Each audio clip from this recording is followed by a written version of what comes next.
I feel so unmotivated. That's probably something you've said yourself or heard somebody else say, but what is motivation anyways? Motivation is a neurological process that originates from our primitive drives to meet basic survival needs.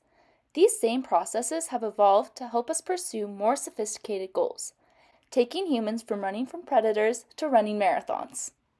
Motivation begins when experiences activate neurons in midbrain regions like the ventral tegmental area and substantia nigra, triggering the release of dopamine, a feel-good neurotransmitter, throughout the brain.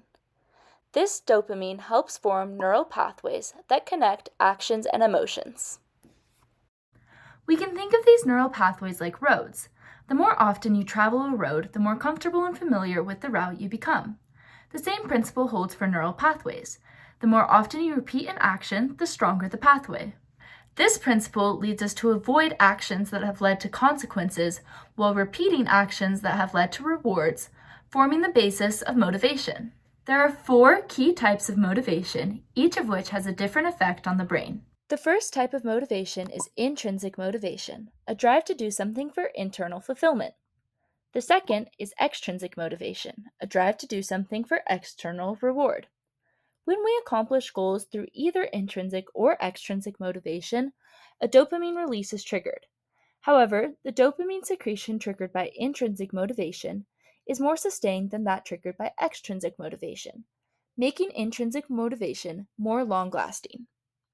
Moving on to the third type of motivation, we have approach motivation, which is motivation driven by a desire to approach or gain something. And finally, avoidance motivation, which is driven by a desire to avoid harm. Although approach motivation similarly triggers the release of dopamine, avoidance motivation does quite the opposite, activating the amygdala, in turn triggering the sympathetic nervous system, which releases stress hormones like norepinephrine. These different types of motivation don't stand alone, but instead overlap and intertwine. The most powerful motivation combination is intrinsic approach motivation, when we are driven by internal factors to gain something. Intrinsic approach motivation is like winning the motivational lottery. This combination produces the largest and most sustained dopamine secretion, thus leading to well-developed neural pathways. These well-developed pathways act as a reliable guide to success, creating a strong sense of motivation. By understanding the science, we can leverage intrinsic approach motivation, creating environments that emphasize internal drives and positive goals. This will help build neural pathways to success, creating a more motivated and resilient society.